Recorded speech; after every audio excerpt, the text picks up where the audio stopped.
வணக்கம் நண்பர்களே. உங்கள் அனைவரிடத்திலும் ஒரு அன்பான வேண்டுகோள். நம்முடைய சேனலை இதுவரைக்கும் சப்ஸ்கிரைப் செய்யாதவர்கள் சப்ஸ்கிரைப் செய்து வைத்துக் கொள்ளுங்கள். உங்களுடைய மேலான ஆதரவு எங்களுக்கு அடுத்தடுத்து போடக்கூடிய வீடியோக்கு ஒரு பலமாக இருக்கும். கிட்டத்தட்ட ஒரு 80% நம்மளுடைய சேனலை இதுவரைக்கும் சப்ஸ்கிரைப் செய்யாமல் பார்த்துக்கிட்டு இருக்கிறாங்க. உங்கள்கிட்ட ஒரு அன்பாக கேட்டுக்கிறேன், நம்மளுடைய சேனலை சப்ஸ்கிரைப் செய்யுங்க, லைக் பண்ணுங்கள், உங்களுடைய கருத்துக்களை கமெண்ட் செக்ஷனில் பதிவு பண்ணுங்கள். வணக்கம் நண்பர்களே.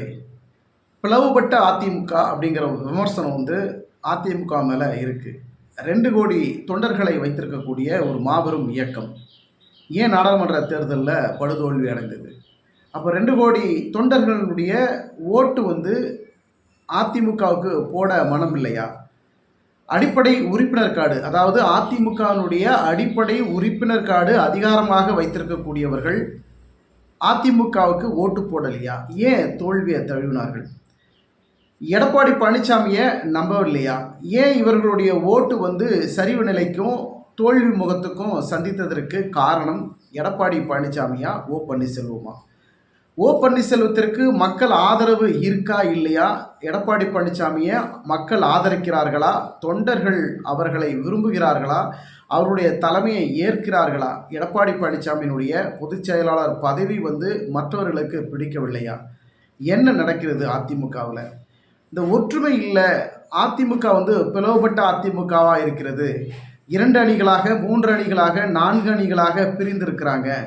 இதுதான் தொண்டர்களுடைய பிளவிற்கும் தொண்டர்களுடைய குழப்பத்திற்கும் அதிமுக பிளவுபட்டு இருப்பதற்கும் காரணம் இவர்களுடைய பிரிவு தான், ஒற்றுமையின்மை தான் காரணம் அப்படின்னு சொல்லப்பட்டாலும், நாடாளுமன்ற தேர்தலில் படுதோல்வியை சந்தித்ததற்கு காரணம் தொண்டர்கள் இந்த பொறுப்பை ஏற்றுக்கொள்வார்களா, இந்த தோல்வியை ஒற்றுக்கொள்வார்களா அப்படிங்கிற ஒரு பார்வையும் அரசியல் வட்டாரத்தில் இருக்குது.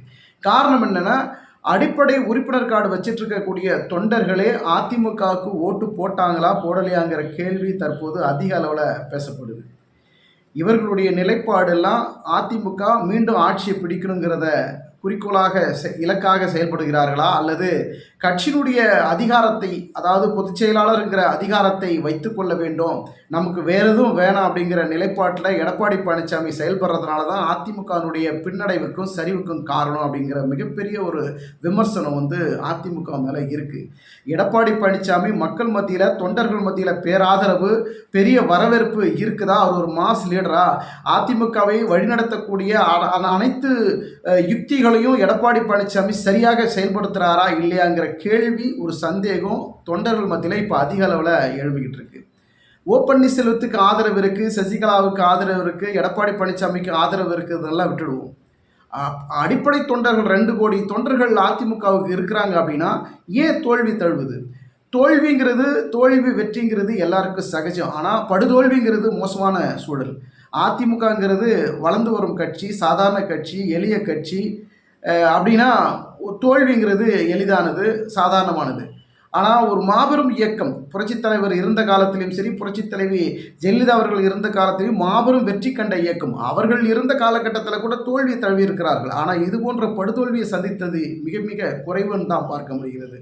எடப்பாடி பழனிசாமிக்கு இப்போ ஒரு மிகப்பெரிய ஒரு மனநிலை என்ன அப்படின்னா, என்னப்பா நீங்கள் இந்த பொதுச் செயலாளர் பதவிக்கு தானே இப்போ உங்களுக்கு எல்லாருக்கும் ஒரு கடுப்பாக இருக்கிறது, நான் பொதுச் செயலாளர் பதவியை திறந்துட்டு போகிறேன் அப்படிங்க என்ன அப்படிங்கிற மாதிரியான ஒரு டென்ஷன் நிலைக்கு தான் இப்போ எடப்பாடி பழனிசாமியை தள்ளப்பட்டிருக்கிறாங்க. ஆனால் எதற்கும் சலித்தவர் அல்ல எடப்பாடி பழனிசாமி அப்படிங்கிறதான் பார்க்க முடிகிறது.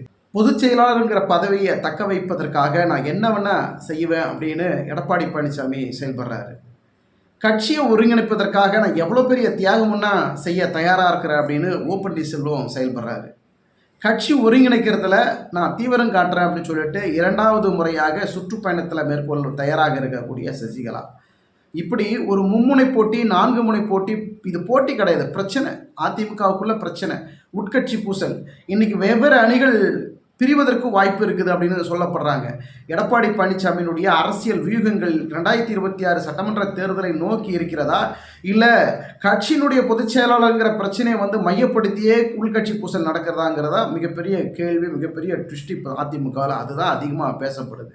ஒரு கட்டத்துக்கு மேலே இது வந்து எதிர்க்கட்சிக்கு வந்து அதிமுகவுக்கு எதிர்க்கட்சி யார், எதிர்க்கட்சி யார், திமுக அப்படின்னு அதிமுக சொல்கிறாங்க. அப்போது திமுக வெற்றியை நிர்ணயிப்பதே அதிமுக தான் அப்படிங்கிற நிலைப்பாடு இப்போ இருக்குது. இந்த இந்த விஷயங்களை எப்படி சரி செய்ய போகிறார்கள்? எடப்பாடி பழனிசாமி அதிமுகனுடைய பொதுச் செயலாளருங்கிற பதவியை வைத்துக்கொண்டு கட்சியை வழிநடத்துவதில் தடுமாறுகிறார், தவறுகிறார். 2026 சட்டமன்ற தேர்தலில் மீண்டும் தோல்வியை தான் சந்திக்க போகிறாரு அப்படிங்கிற குற்றச்சாட்டு மக்கள் மத்தியிலையும் தொண்டர்கள் மத்தியிலையும் எழும்புகிறது. இதை எப்படி எடப்பாடி பழனிசாமி சரி கட்ட போகிறார் அப்படிங்கிறதான் மிகப்பெரிய கேள்வி. பொறுத்திருந்து பார்க்கலாம். அதிமுகவினுடைய அரசியல் அடுத்தடுத்த நகர்வுகள் எப்படி இருக்கும் என்று பொறுத்திருந்து பார்க்கலாம். நன்றி, வணக்கம்.